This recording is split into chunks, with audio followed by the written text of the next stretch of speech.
Salam sejahtera untuk kita semua.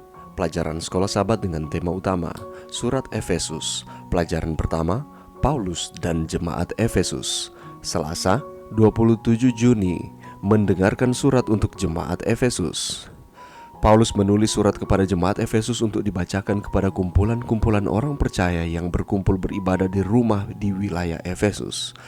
Pada tahun-tahun antara kepergian Paulus, pergerakan kekristenan di Efesus telah bertumbuh dan jumlah jemaat-jemaat yang berkumpul di rumah-rumah telah berlipat ganda.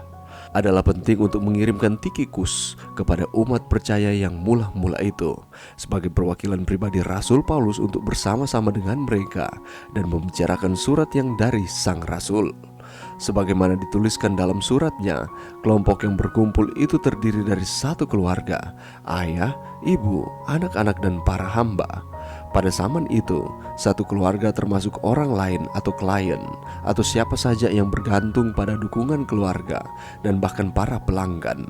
Jadi mereka juga ada di sana, sebagaimana juga anggota keluarga. Sehubungan dengan garis besar surat di bawah ini, baca keseluruhan surat Efesus lebih baik dibaca dengan keras atau akan mengambil waktu sekitar 15 menit. Apakah tema-tema yang dapat diambil dari surat ini secara keseluruhan? Yang pertama, salam pembuka. Yang kedua, berkat pembuka. Yang ketiga, doa untuk umat percaya yang menerima Kristus sebagai pusat hikmat. Yang keempat, dahulu mati rohani, sekarang dimuliakan bersama Kristus. Yang kelima, Kristus menciptakan jemaatnya dan orang Yahudi dan bukan Yahudi. Yang keenam, Paulus sebagai pengkhotbah kepada orang bukan Yahudi. Yang ketujuh, doa untuk orang percaya supaya mengalami kasih Kristus.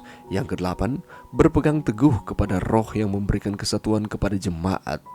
Yang kesembilan, hidup baru, kehidupan kesatuan yang bertumbuh. Yang kesepuluh, berjalan dalam kasih, terang, dan hikmat. Yang kesebelas, mempraktekkan kehidupan yang dibentuk oleh Kristus dalam keluarga Kristen. Yang ke-12, berdiri bersama jemaat sebagai prajurit Allah. Dan yang ke-13, salam penutup. Apakah tema utama yang kelihatan dalam surat ini? Apakah yang dikatakan kepada Anda? Poin khusus apakah yang berhubungan dengan keluarga Anda? Pelajaran yang bisa kita dapatkan pada saat ini, Rasul Paulus sangat memperhatikan akan jemaat di Efesus. Bahkan dia rela untuk mengirimkan Tikhikus yang merupakan wakilnya untuk terus berada bersama-sama dengan jemaat di Efesus, supaya mereka tetap mengetahui kebenaran-kebenaran yang Allah berikan kepada mereka. Gantinya mereka terpengaruh dengan ajaran-ajaran yang menyesatkan, yang sementara merebak di tengah-tengah masyarakat di Efesus. Rasul Paulus mengetahui bahwa pergerakan kekristenan di Efesus telah bertumbuh dan jumlah jemaat-jemaat yang berkumpul di rumah-rumah telah berlipat ganda. Itulah sebabnya dia menaruh perhatian yang lebih kepada jemaat ini supaya mereka terus setia kepada Tuhan di dalam setiap kehidupan mereka. Kalau kita melihat di dalam Efesus pasal 5 ayat 21-33, di sana berbicara mengenai hubungan Kristus dan gereja, digambarkan sebagai hubungan suami istri. Kalau kita juga lihat lebih lanjut di dalam Efesus 6 ayat 1-4, ada hubungan antara bapa dan anak.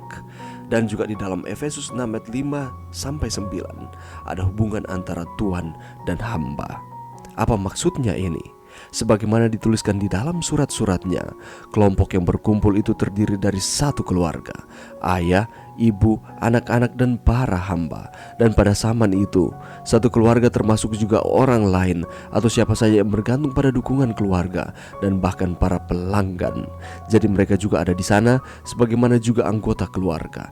Dan Paulus menyatakan ada keterkaitan antara Kristus dengan semua anggota keluarga yang telah menerima ajaran Kristus di dalam kehidupan mereka. Mereka bukan lagi orang asing, tetapi mereka merupakan satu keluarga di dalam Kristus. Oleh karena itu, Rasul Paulus menggambarkan ada hubungan, keterkaitan, kedekatan baik dalam anggota keluarga yang satu dengan anggota keluarga yang lain. Begitu pula hubungan antara Kristus dan gereja. Sebagaimana ada hubungan antara suami dan istri, antara tuan dan hamba, antara bapa dan anak, demikianlah Kristus sebagai kepala. Demikian pula dengan kita sebagai anggota jemaat di dalam gereja Tuhan. Apapun yang kita lakukan, jangan pernah kita melupakan bahwa kita memiliki Allah di sorga yang terus melihat dan memperhatikan kita. Oleh karena itu, apa yang harus kita lakukan?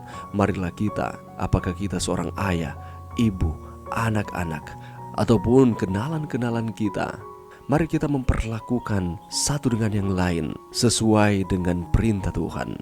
Saling mengasihi, saling memperhatikan, tidak membeda-bedakan, karena kita adalah anggota-anggota keluarga Kristus. Dan kita memiliki hubungan yang erat, yang dekat dengan Kristus sebagai kepala, sebagai penyelamat saudara dan saya.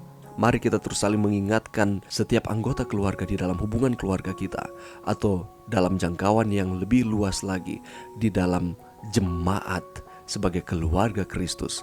Mari kita terus saling mengingatkan untuk terus setia kepada Tuhan, karena Allah kita yang kita sembah adalah Allah yang hidup, yang akan terus memberkati saudara dan saya. Karena kita memiliki hubungan yang spesial antara kita sebagai ciptaan dengan Sang Pencipta kita, yakni Allah kita. Mari berdoa. Terima kasih Tuhan atas firman-Mu pada saat ini.